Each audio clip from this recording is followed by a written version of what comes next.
Shalom et bienvenue, c'est encore moi. Je reviens encore avec une autre vidéo parce que l'année ne veut pas se terminer.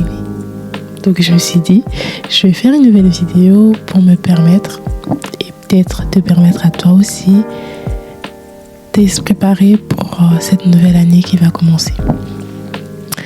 Si j'avais passé toute une année loin de Dieu, si j'avais passé toute une année à pécher, peut-être pas tous les jours, qu'est-ce que je ferais pour que je puisse me rapprocher de nouveau des dieux durant cette nouvelle année qui va commencer? Qu'est-ce que je ferais pour reconstruire une relation solide et durable cette fois-ci avec mon Créateur? Selon moi, il y a énormément de choses à faire, comme donc revenir sincèrement et avec humilité, revenir sincèrement et humblement devant son Créateur. Ensuite, il y a donc inclure Dieu dans ta routine quotidienne, c'est-à-dire trouver des petits moments où ça sera que toi et Dieu. Pas de téléphone, pas d'amis, pas de réseaux sociaux, rien. Toi et Dieu. Commence petit à petit. Ça ne sert à rien de commencer avec 4 heures. Peut-être que, ça servira à quelque chose, mais en tout cas, selon mon expérience, je te conseillerais de commencer petit à petit. 10 minutes par jour. Je parle bien évidemment pas des prières du matin au réveil, du soir, avant d'aller dormir et avant de manger. Ça, si tu ne l'as pas fait durant cette année, fais-le, c'est super important. Peu importe dans quel péché tu t'y baignes, n'oublie jamais de prier. Parce que Dieu écoute. N'oublie jamais de les remercier pour le souffle de vie le matin. N'oublie jamais de les remercier pour la protection le soir avant d'aller te coucher. N'oublie jamais de les remercier pour la nourriture avant de manger. Commence petit à petit. Peut-être dans 2 mois, tu pourrais faire 1 heure. Peut-être dans 6 mois, ça pourrait être 3 heures, 4 heures, 5 heures et ainsi de suite. Mais commence petit à petit et à ton aise. J'inclurai aussi la méditation. C'est super important. Pendant longtemps, en grandissant, je pensais que la méditation, c'était que pour les pasteurs.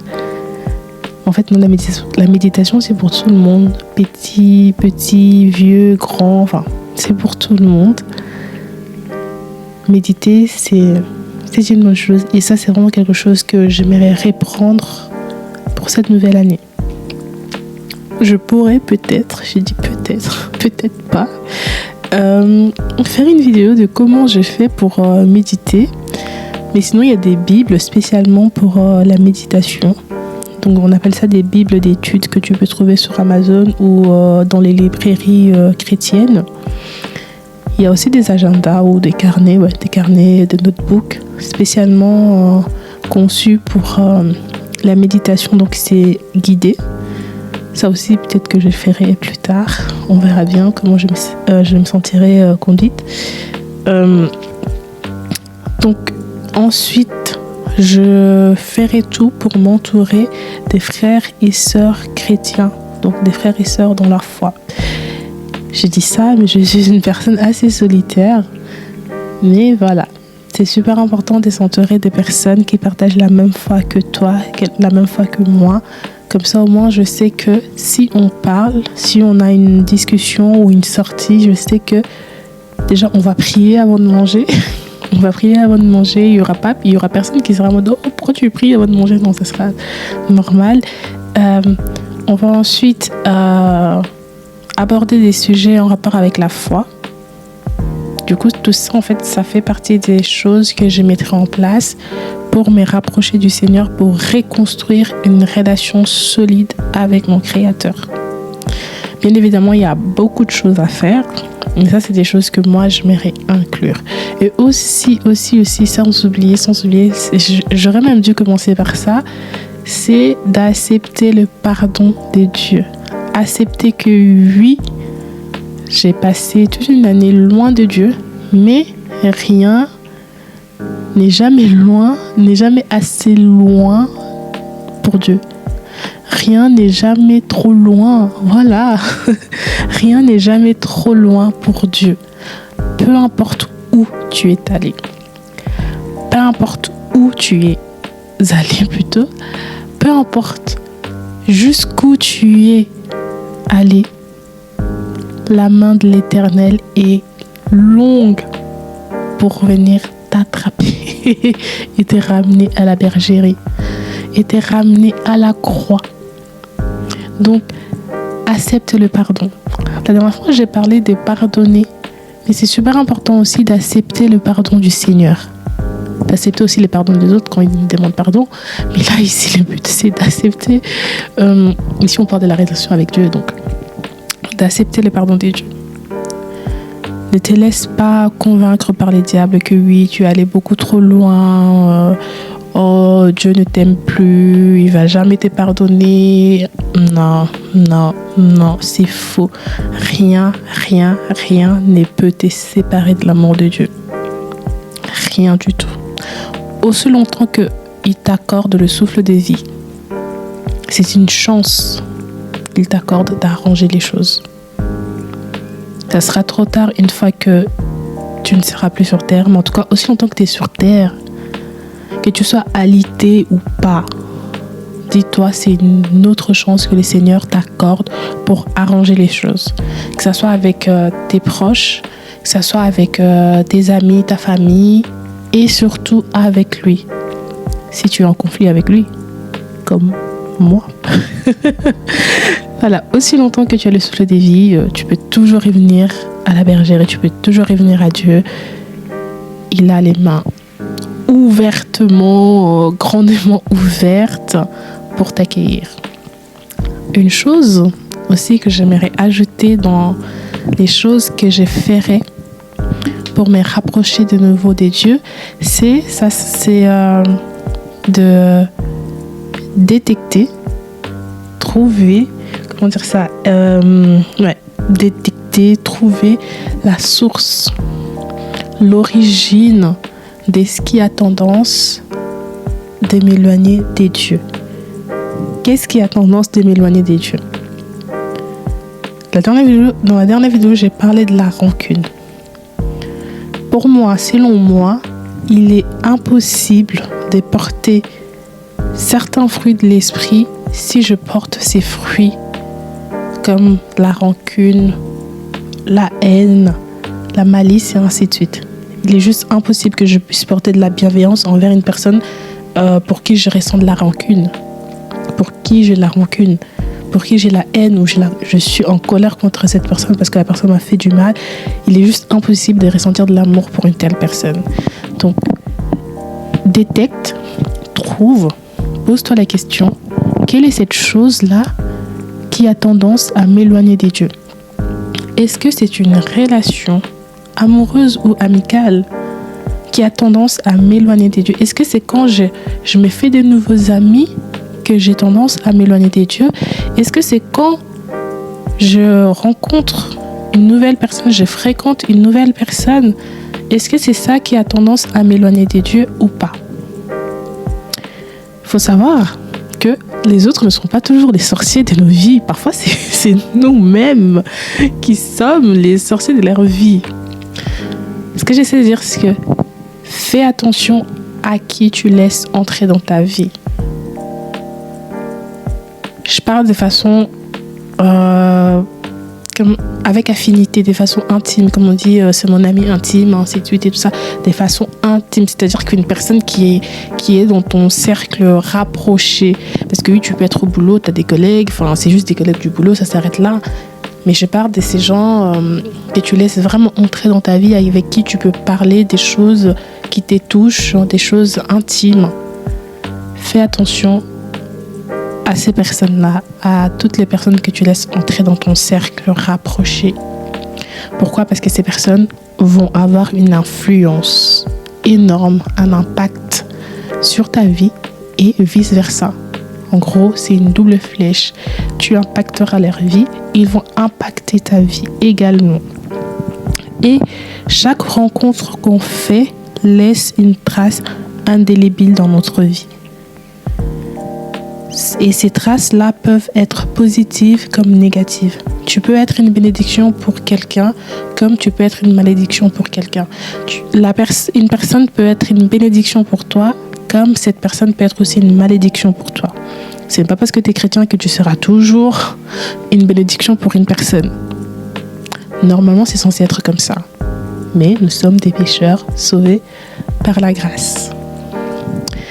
Pourquoi est-ce que je parle des relations? Parce que ça fait partie des choses qui m'éloignent de Dieu. Pas que ces personnes-là sont mauvaises. Non. Je m'explique. Tu vas rencontrer quelqu'un et peut-être cette personne-là, tu es beaucoup trop à l'aise avec cette personne-là. Je parle bien évidemment de toute relation confondue, amoureuse ou amicale, ou même professionnelle. Donc tu es beaucoup trop à l'aise avec cette personne-là au point où d'être à l'aise à pécher. Même si c'est un chrétien. Là, bien évidemment, je parle aussi des relations, on va dire, entre chrétiens parce que c'est super important aussi de créer des relations chrétiennes. Tu ne vas pas pécher que quand tu es avec des païens. Non, tu peux aussi pécher quand tu es avec des chrétiens.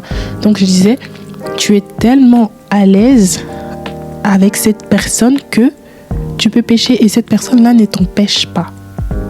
Je vais parler de moi.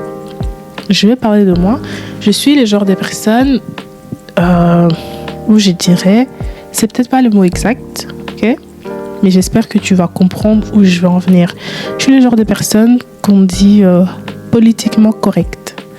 C'est-à-dire, je vais directement te dire que moi, je ne vais pas te juger. Tu peux être comme tu veux, tu es libre d'être qui tu veux, dire ce que tu veux, ainsi de suite, je ne te jugerai pas. Mais le problème avec ça, c'est que c'est un piège. Je n'ai pas fait exprès de vous tendre un piège. Je suis désolée. C'est un piège parce que tu pourrais te sentir beaucoup trop à l'aise avec moi au point où tu pourrais pécher. Parce que tu t'es dit, elle ne va pas me juger. Je ne te dis pas non plus de juger les autres. Non. Ce que j'essaie de dire, c'est qu'en tant que chrétien, nous devons nous protéger les uns les autres. Je dois protéger ton âme. Ok? Je ne peux pas te laisser être là, sombrer dans un péché juste parce que j'ai peur que tu puisses dire que je vais te juger. Il ne faut pas. En tout cas, si tu es ce genre de personne, il ne faut pas m'approcher. Il ne faut pas m'approcher parce que je sais que je conduis beaucoup de gens en erreur et dans le péché en étant politiquement correct et en ayant peur de leur dire ce que je pensais de leurs actes ou de leurs paroles juste parce que je ne voulais pas. J'avais peur que ces personnes-là pensent que je les juge. Donc, si tu es ce genre de personne et que tu veux qu'on te caresse, loin de moi. Je veux plus conduire qui que ce soit en erreur ou dans le péché. Ok? Et si jamais tu regardes cette vidéo et que j'étais déjà conduit dans le péché ou tu t'es senti trop à l'aise en ma présence pour pécher, je suis désolée. J'ai pris que le Seigneur puisse te pardonner ces péchés-là et qu'il puisse me pardonner aussi. Si jamais tu veux en parler, tu m'écris, on en parle. Ou sinon, tu peux parler à une personne de confiance pour te débarrasser de ces péchés-là ou à ton pasteur, ainsi de suite. La question à se poser quand tu es trop à l'aise avec quelqu'un, c'est si cette personne-là était Jésus, est-ce que j'aurais le courage de dire ce que je m'apprête à dire? Est-ce que j'aurais le courage, même pas le courage, l'audace, non, le courage c'est beaucoup mieux, c'est moins agressif. Est-ce que j'aurais le courage d'agir de cette manière-là, de faire ce que je m'apprête à faire? Parce que si tu ne peux pas faire ça devant Jésus, alors tu n'es pas censé le faire. Tu n'es pas censé le faire. Nous sommes des petits dieux sur la terre. Nous devons dégager cette énergie céleste quand nous sommes au milieu des gens. Je répète encore, je ne suis pas en train de dire qu'il faut juger les autres parce que la personne... Non, parce qu'on a tous des combats, ok? Il nous arrive tous de combattre des péchés et on ne sait pas comment s'en sortir. Mais il serait mieux, ce que je conseille, ce que j'essaie de dire ici, c'est d'être en relation avec des gens qui, quand ils te voient en train de combattre un péché, ils ne vont pas te donner une clé pour ouvrir la porte et te jeter dedans. C'est pas la personne qui t'a poussé à pécher. Tu étais déjà venu avec ces péchés-là en entrant dans la vie de cette personne. Mais cette personne-là, en étant une personne politiquement correcte, t'a donné juste les clés qui ouvraient cette porte-là que tu n'arrives plus à fermer. Et je veux qu'en 2025, nous puissions arrêter d'être comme ça. En tout cas, peut-être je suis la seule personne à être comme ça, mais je veux arrêter d'être ce genre de personne. Je dois veiller sur ton âme. Je dois veiller sur ton âme. Tu dois veiller sur mon âme.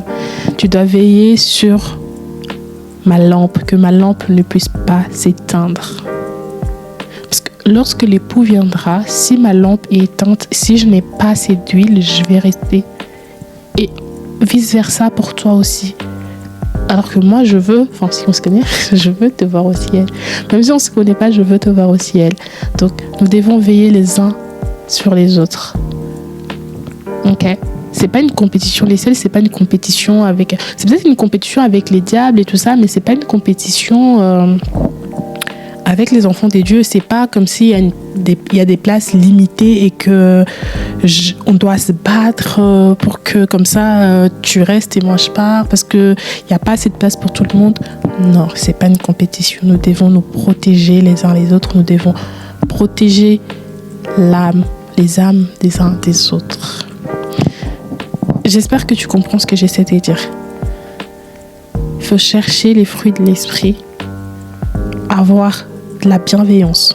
Je parle de la bienveillance dont la Bible en parle, qui fait partie des fruits de l'esprit. Je ne parle pas de la bienveillance de cette société, je parle de la bienveillance de la Bible. Même si tu es en face d'une personne qui n'est pas chrétienne, tu devrais porter ces fruits-là de la bienveillance dont la Bible on parle. Les fruits de l'esprit, ce n'est pas que quand tu es avec les chrétiens. Les fruits de l'esprit, c'est aussi quand tu es avec des païens, afin de représenter Christ. J'ai l'impression que je me confesse trop. Je confesse trop, mais je sais pas. Je me suis juste sentie conduite à en parler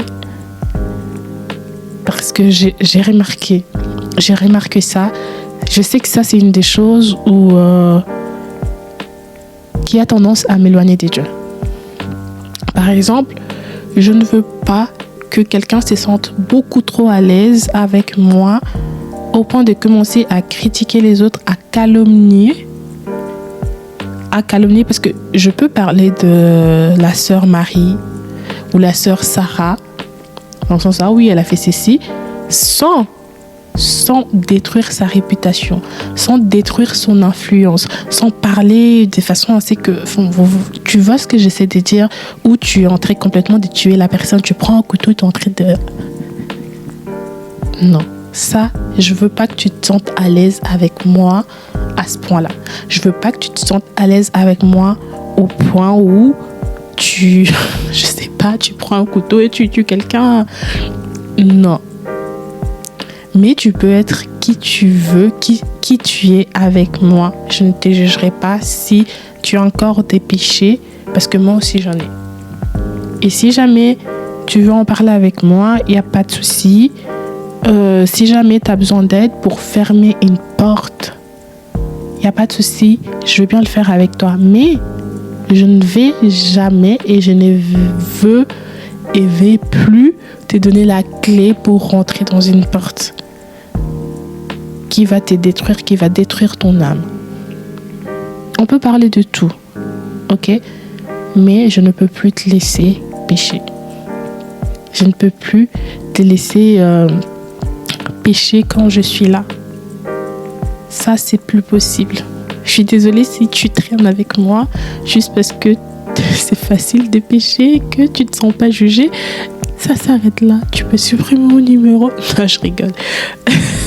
Je rigole. Faut pas supprimer mon numéro. Donc voilà. Je dois absolument veiller sur ton âme. Et toi aussi, tu dois absolument veiller sur mon âme. Parce que nous sommes sur terre pour ça. Pas que pour ça, mais c'est super important. En tout cas, je me suis sentie conduite d'en parler. d'en parler de cette manière-là. Peut-être c'est faux, tout ce que je raconte. Peut-être c'est vrai. Mais soyons bienveillants. Mais veillons les uns sur les autres. La bienveillance ne veut pas dire il faut tolérer tout, surtout quand tu vois que ton ami, ta copine, ton copain est en train d'aller tout droit en enfer et tu es là, tu le soutiens sur base de la bienveillance. Non, je pense pas que c'est ce genre de bienveillance dont la Bible en parle. Non. Donc, voilà, sois béni. J'espère que la prochaine fois que je ferai une vidéo, on sera en 2025. Mais cette année a été une année difficile, une année où je n'ai rien fait pour m'approcher du Seigneur.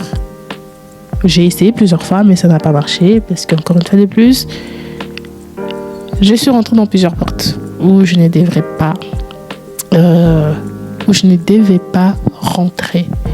Je suis rentrée dans ces portes et je ne suis pas en train de dire que si jamais tu regardes ma vidéo et que tu es la personne qui m'a donné la clé pour entrer dans une porte, je veux pas que tu puisses culpabiliser parce que tu ne m'as pas forcé. J'ai été la seule à prendre ce choix-là de rentrer dans cette porte et surtout de me sentir à l'aise au point de pécher en ta présence. Mais sache que c'est fini, c'est fini. Il n'y aura plus de ça. Du coup, voilà, veillons les uns sur les autres. C'est super important, veillons les uns sur les autres. Avec amour, bienveillance. Avec amour et bienveillance, c'est super important. On n'est pas là pour juger les autres, on n'est pas là pour faire sentir aux autres qu'ils sont plus pécheurs que nous. Alors c'est faux, c'est absolument faux. On est tous au même niveau. Peu importe que mon péché soit juste les mensonges et toi, c'est l'alcool. On est tous au même niveau devant les seigneurs. Donc voilà, veillons les uns sur les autres et sois bénis.